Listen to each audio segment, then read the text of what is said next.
Hi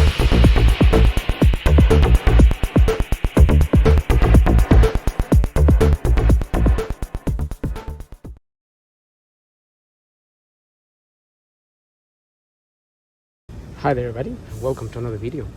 On today's video I have this Mercedes B180 Diesel 2017. I'm going to be changing this little valve here, which is an exhaust back pressure sensor valve.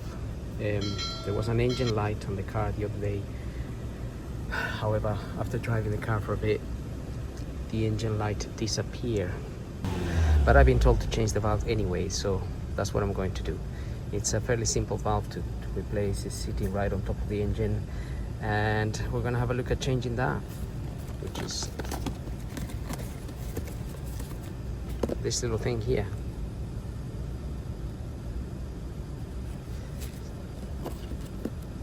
I do have a fault code on that, on this, by the way. It's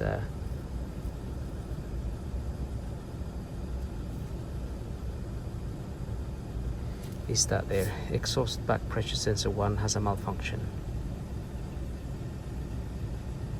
So the only reading I have from that back pressure sensor is the one here, which is the voltage. Now it's reading 0.01 because I disconnected the valve, but it usually reads about 0.8. But anyway, I'm going to change the valve because they just asked me to change it, and so I'm gonna go ahead and change that valve, and then we can clear the fault codes. So in order to replace it, get the bonnet open, and we'll do it from the engine.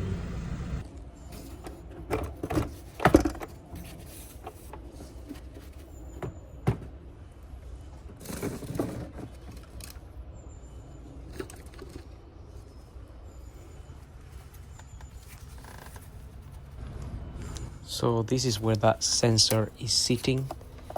I just had that cable there should be plugged at the bottom there, but it's not. So that there is where the sensor is, and we need to take it out. We need to unplug it and whatnot. So insert a very skinny screwdriver and disconnect the electrical plug from there. Next, with another screwdriver, we can remove that little that clip there, which is holding the sensor in place. So that clip just slides in basically. So all you have to do is slide it out, but it is a little bit hard to take it out. But if you just play around with it a little bit sideways, it will come out, and that's how it comes out basically. And then that's gonna free the valve. Well, it's not really, it's a kind of a valve, but it's a sensor really.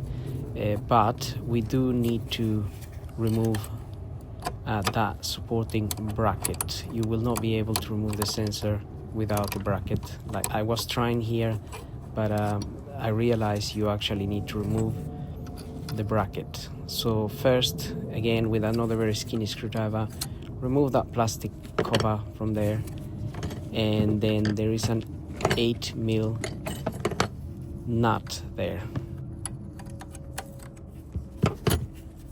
So remove the 8mm nut, take it out, and you will be able to wiggle this bracket out.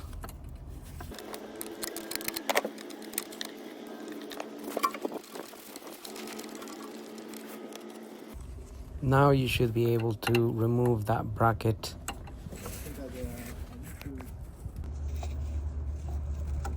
So just wiggle that out of there and it will come out. And that's the sensor there. Now with a pair of pliers, move that little clamp down.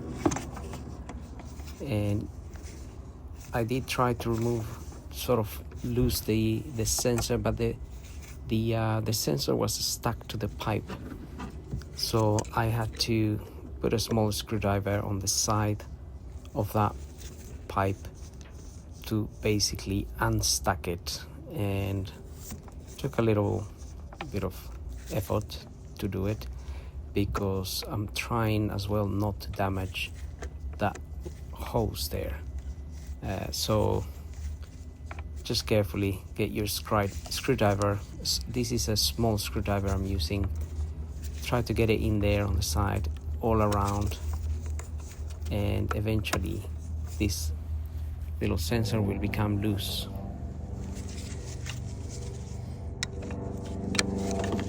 So here I use these two tools, these sort of prying tools,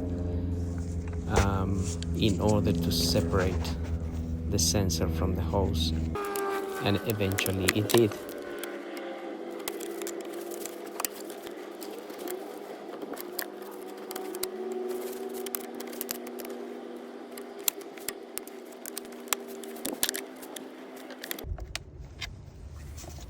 Patience and a little persistence is key, and you'll be able to get the sensor out. And I noticed this sensor was a little bit damaged, not sure why.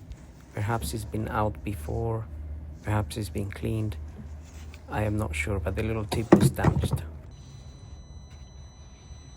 Once we have the old valve out, we get a new one. I put a little bit of grease on that, just a little bit, so it's easier to slide it back in there, make your life a bit easier. Simple. Then we can fit this clamp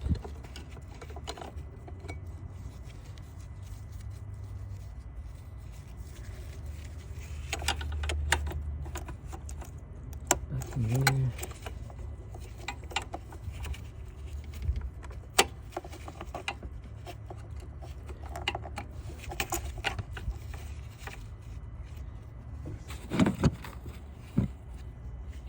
Nut.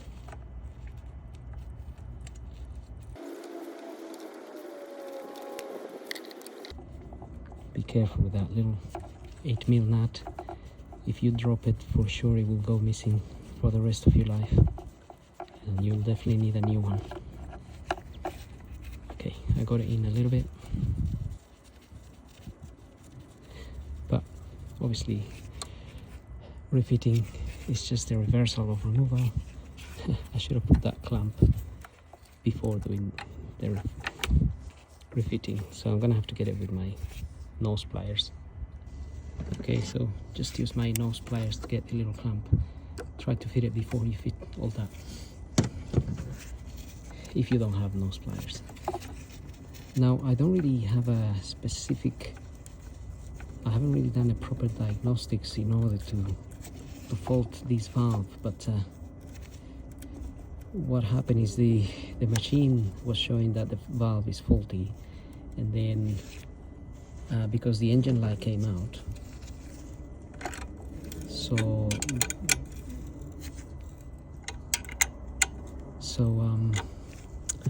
after driving the car, the engine light went out again on its own. So I'm not sure that was clearing itself out or what happened, but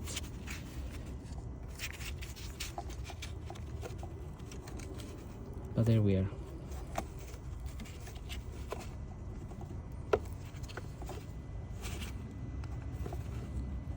This goes in there. Push it in there like that. That goes in there.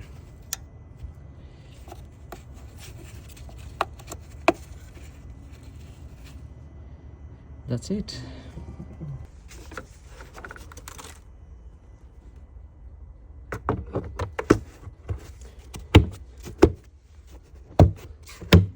So that little sensor sits on that rubber pipe, and that rubber pipe sits on another metal pipe that goes down there, and if any of those gets blocked with carbon, then obviously the little valve is going to fail. But that's something that you would have to check if you wanted to do a little bit of further investigation, if you were really struggling with your car. This car is running really well. It might be just a fluke that valve was showing that what it was, but we're gonna get this going now.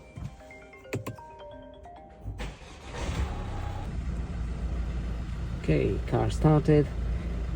We have a voltage of 0.97 volts there.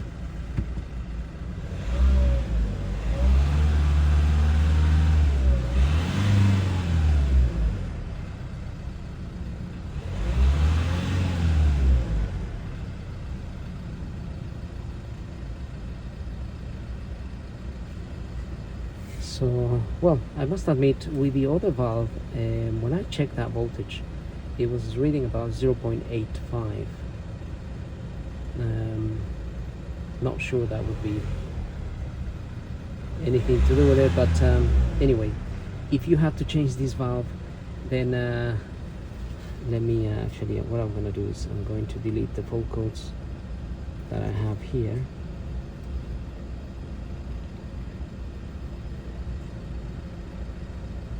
And hopefully that will be taken care of. But as I was saying, this car actually has very low mileage, and it's not really,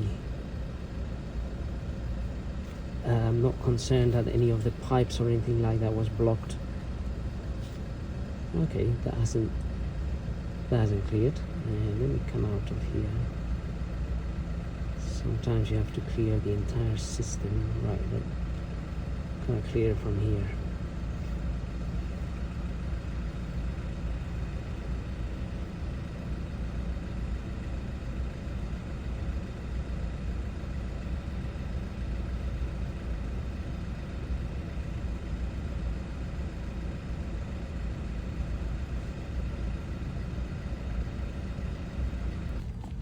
Okay, I had to switch the engine off in order to clear those. So once I had the engine off, that's cleared easily. And that there, it's what's the capacity of the starter battery is too low, right? Something else. Okay, so that's it. So if you had an issue with that valve, not valve, it's a sensor really, and you had to replace it, it's a fairly easy one. So just putting the video out there for reference only. So be free to use the video if you like to have a look at it. So having said that, if you have any questions, do ask me. If I know, I'll let you know. If I don't know, I'll let you know as well. Thank you for watching. Don't forget to like and subscribe.